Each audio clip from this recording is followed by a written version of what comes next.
Netflix, will you please, please, please stop trying to create these clones of A Quiet Place?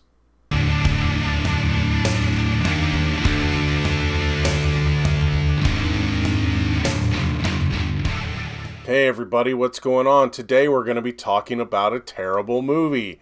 Today we're going to be talking about Netflix's The Devil Below. Look, when A Quiet Place came out, Netflix is like, ooh, we want that, and they made Bird Box, which was not a good movie.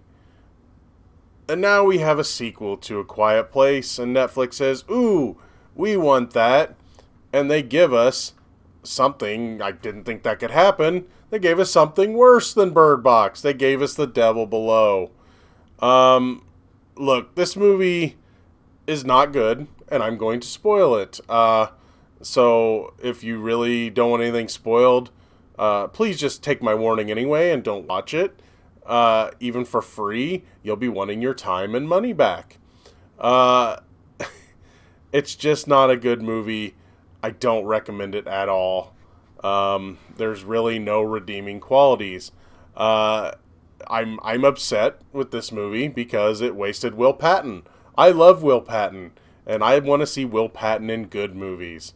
Look, what this movie is about is you have this coal mining town, and we see Will Patton and his son talking, and all of a sudden something drags his son off, and then we move forward in time a little bit. We don't really know how much, but you have this group of scientists that are trying to find this missing mining town because this town has disappeared, and they have themselves a little tracker lady that ends up finding it, and she takes them to it, and they end up opening up one of these sealed holes that they find, and it turns out, well, people are trying to keep something in, not keep people out. Boy, I don't even know where to start. This movie is boring. I was not really interested at all in the story. You had me for a little bit because I'm like, okay, what are these creatures? Are they going to be just creatures? Are they going to be, is it going to be demons? Something like that. I mean, you call it The Devil Below. I mean, are we going to be having a story about Satan? I don't know. Might have been better off that way. Because what we get is these creatures that they're very humanoid, and it took me a bit to figure out where the creatures, see, they drag people off and they take them underground. Because they have these poison claws that they'll knock people out with and then drag them down below. I thought maybe they were turning people into these things, but apparently they're just feeding it to some, we'll just call it the queen bee. They're feeding it to the queen bee, and it spits out new creatures. That's what we find in the movie later on. Again, I said I was going to spoil it. And really just getting to that point, they're trying to set up these characters our main character, the tracker girl, she has something happen to her and she has a secret.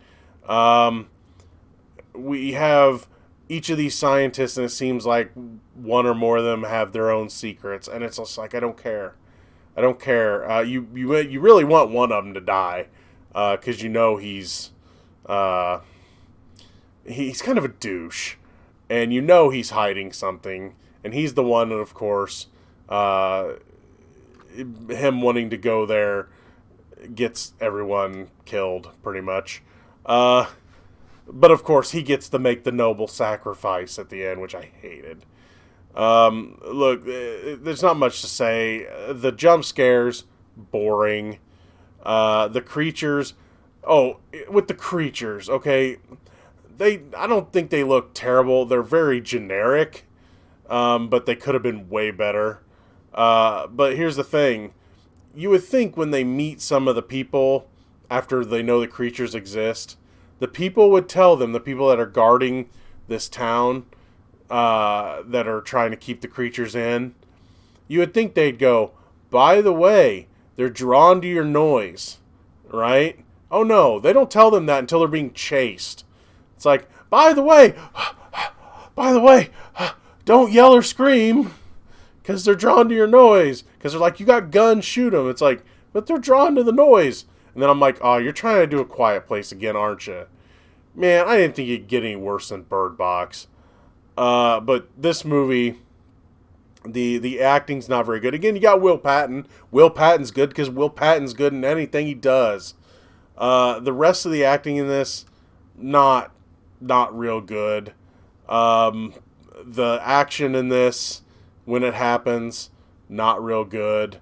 The jump scares are terrible. The effects aren't that good. When they're trying to hide how bad the effects are, especially when we meet this queen bee, whatever, this queen creature, everyone's seeing like they've got the poison in them, for the paralyzation poison, so they're seeing things all weird, and it's, they're just trying to cover up the crappy effects by using filters and using effects on the screen.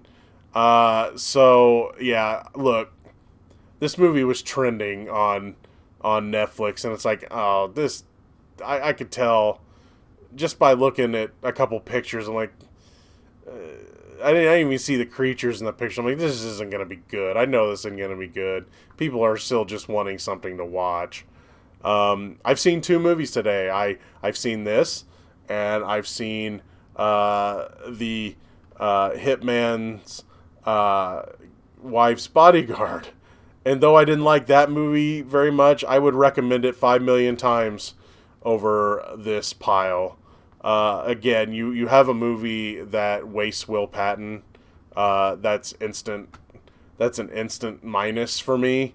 And the movie itself, even if somebody else was playing Will Patton's part, you could only go downhill from here. And yeah, I don't recommend this movie. It's not good. It's not scary. The effects aren't good. None of it.